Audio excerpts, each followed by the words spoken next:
ಟಿವಿ20 ಕನ್ನಡ ವಾಹಿನಿಗೆ ಸ್ವಾಗತ. ಕಟಾವಿಗೆ ಬಂದಿದ್ದ ಕಬ್ಬಿನ ಬೆಳೆಗೆ ಬೆಂಕಿ ಬಿದ್ದ ಪರಿಣಾಮ ಲಕ್ಷಾಂತರ ರೂಪಾಯಿ ಮೌಲ್ಯದ ಕಬ್ಬು ಬೆಂಕಿಗಾಹುತಿಯಾದ ಘಟನೆ ಧಾರವಾಡ ತಾಲೂಕಿನ ದೇವಗಿರಿ ಗ್ರಾಮದಲ್ಲಿ ಸಂಭವಿಸಿದೆ.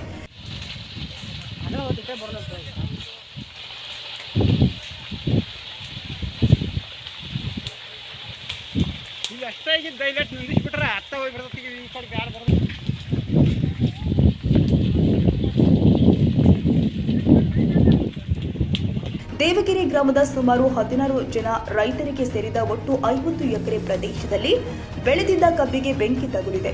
ವಿದ್ಯುತ್ ತಂತಿಯ ಅವಘಡದಿಂದಾಗಿ ಈ ಬೆಂಕಿ ಹೊತ್ತಿಕೊಂಡಿರಬಹುದು ಅಂತ ಊಹಿಸಲಾಗಿದೆ.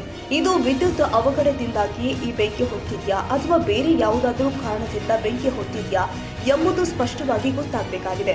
ಮಧ್ಯಾಹ್ನ ಏಕಾಏಕಿ ಕಬ್ಬಿನ ಜಮೀನಿನಲ್ಲಿ ಬೆಂಕಿ ಕಾಣಿಸಿಕೊಂಡಿದ್ದು, ಇದರಿಂದ ಸುಮಾರು 15-16 ಜನ ರೈತರು ಬೆಳೆದ ಕಬ್ಬು ಬೆಂಕಿಗಾಹುತಿಯಾಗಿದ್ದು, ರೈತರ ಕೈಗೆ ಬಂದ ತುತ್ತು ಬಾಯಿಗೆ ಬರದಂತಾಗಿದೆ. ಸ್ಥಳಕ್ಕೆ ಅಗ್ನಿಶಾಮಕ ದಳದವರು ಕೂಡ ಭೇಟಿ ಕೊಟ್ಟು ಬೆಂಕಿ ನಂದಿಸುವ ಕೆಲಸ ಮಾಡಿದ್ರು. ಧಾರವಾಡ ಗ್ರಾಮೀಣ ಪೊಲೀಸ್ ಠಾಣಾ ವ್ಯಾಪ್ತಿಯಲ್ಲಿ ಘಟನೆ ಸಂಭವಿಸಿದೆ. ಕನ್ನಡಿಗರ ಮೆಚ್ಚಿನ ನಿಮ್ಮ ಟಿವಿ20 ಕನ್ನಡ ವಾಹಿನಿ ಇದೀಗ ಟಿವಿಯಲ್ಲಿ ಲಭ್ಯ. ಕರ್ನಾಟಕ ಮತ್ತು ದೇಶ ವಿದೇಶದ 360 ಡಿಗ್ರಿ ಸುದ್ದಿ ವಿವರವನ್ನ ಪಡೆಯುವುದಕ್ಕೆ ಟಿವಿ20 ವಾಹಿನಿಯನ್ನು ಲೈಕ್ ಮಾಡಿ, ವಿಡಿಯೋಗಳನ್ನು ಶೇರ್ ಮಾಡಿ, ಕಮೆಂಟ್ ಮಾಡಿ, ಸಬ್ಸ್ಕ್ರೈಬ್ ಮಾಡಿ. HCN ಕೇಬಲ್ 842 ನಂಬರ್ನಲ್ಲಿ ಹುಕ್ಕೇರಿ ತಾಲೂಕು ಹಾಗೂ ಸಂಕೇಶ್ವರದ ಸುತ್ತಮುತ್ತಲಿನ ಹಳ್ಳಿಗಳಲ್ಲಿ ಲಭ್ಯ. PCN ಕೇಬಲ್ 129 ನಂಬರ್ನಲ್ಲಿ ಹಾರುಗೆರೆ ಸುತ್ತಮುತ್ತಲಿನ ಹಳ್ಳಿಗಳಲ್ಲಿ ಲಭ್ಯ. ರಾಯಬಾಗ್ ಡಿಜಿಟಲ್ ಚಾನೆಲ್ ಕೇಬಲ್ 80ನೇ ನಂಬರ್ನಲ್ಲಿ ರಾಯಬಾಗ ತಾಲೂಕಿನ ಸುತ್ತಮುತ್ತಲಿನ ಹಳ್ಳಿಗಳಲ್ಲಿ ಲಭ್ಯ.